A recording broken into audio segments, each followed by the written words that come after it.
We're coming to you from the South Tower footprint here at Ground Zero, the 9/11 Memorial, where earlier today this space was reserved for VIPs and for the families of victims as they went through the annual process, solemn and poignant process of reading out each and every one of the 2,977 names, lives lost 20 years ago today, and so many similarities that brought that day back, the weather being one of them. Clear blue skies and lovely pre-fall weather here around New York City.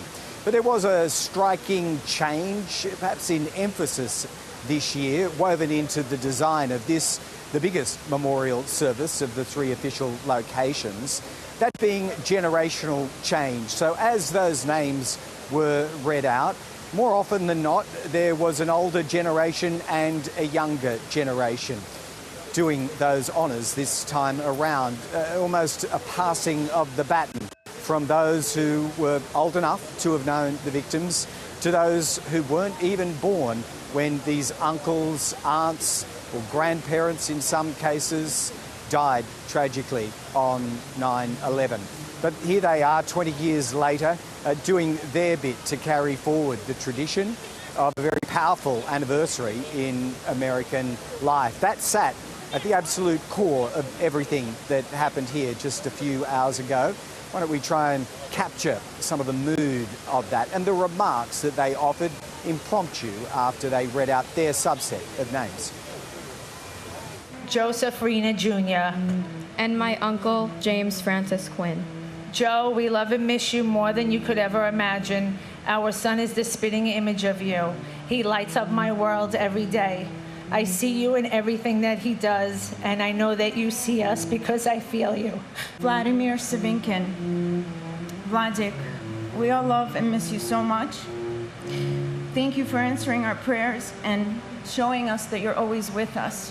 My brother, TJ Hargrave, who we continue to miss and love every day. The world is a lesser place without him. Greg, there were also memorials held at the Pentagon in Arlington, Virginia, in Shanksville in Pennsylvania, where the other planes also went down. Yes, and we had presidential appearances by Joe Biden at each and every one of those three official memorials. Roughly about a third of this one, Joe Biden was present for before moving on to the Pentagon and Shanksville. Also along the way, Kamala Harris, the Vice President, was involved. Barack Obama had been here at Ground Zero, but somewhat importantly, we also had President George W. Bush, who of course was the incumbent president on that dreadful day 20 years ago. He delivered remarks at Shanksville, and he also, of course, was instigator of the war in Afghanistan that Allied forces joined America in hunting down Al-Qaeda's leader in Osama bin Laden. And so that framed President Bush's remarks that advocated the war on terror once again, stood by it. But very, very significantly, we also heard George Bush talking about the need for the nation now to show the sort of unity of purpose that it showed 20 years ago in the aftermath of 9/11. This is important because his own party, of course, without getting too political here, has changed its emphasis and its practice of politics these days. George W. Bush, as a former president, really seems to lament that, or did today. Here's what he had to say.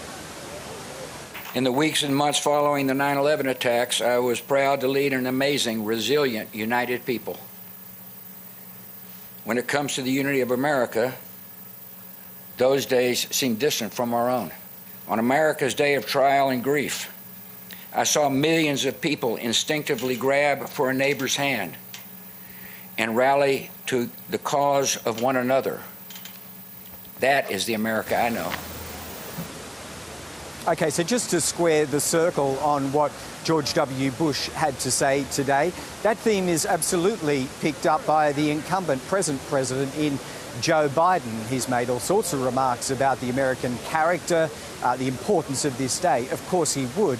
But that really important point about unity and the things that bind Americans and the things that don't, something that he wanted to emphasise, because there can be no doubt that in their moment of grief there was a national rallying 20 years ago, and I would suggest you're still seeing elements of that in people paying tribute here where we are as they do today. So just to match up George W. Bush, here is Joe Biden with very similar sentiments. The core of who we are is not divided. I'm thinking of all the people when I was down at the Rug, talking to a number of family members who lost somebody. You know, think about it. Talk about genuine heroism. These memorials are really important, but they're also incredibly difficult for the people who are affected by it. Because it brings back the moment you got the phone call. It brings back that instant you got the news, no matter how many years go by. And Greg, as we've been reflecting all weekend, these events didn't just change the city of New York and America, but they were felt right around the world.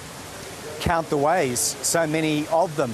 Air travel that we almost take for granted now changed and changed forever. Here, by putting the TSA, the Transportation Safety Authority, in charge of that. But in every part of the world, it's the same, isn't it? Being bagged and magged and screened in so many ways before and during your travel. So that's one. But who could ignore on the 20th anniversary the war on terror, as George W. Bush had launched it, but as it was waged subsequently up until those dramatic events and the fall of Kabul back to Taliban rule just last month. So that's been tumultuous as well for the world and raising all sorts of additional questions. So where are we as far as safety is concerned here on this 20th anniversary compared to where we were on this same day 20 years ago? I'm not sure anyone has the answers yet. We know Joe Biden's argument. His argument is that we are infinitely more safe and secure. We did what we had to do with Al-Qaeda and with Osama bin Laden. I'm not yet sure that everyone is convinced about the safety and the irrepressibility of terrorism inside Afghanistan's borders, but yes, make no mistake, that really does frame this occasion with an element of confusion too here in 2021. Quite a day and really charged with emotion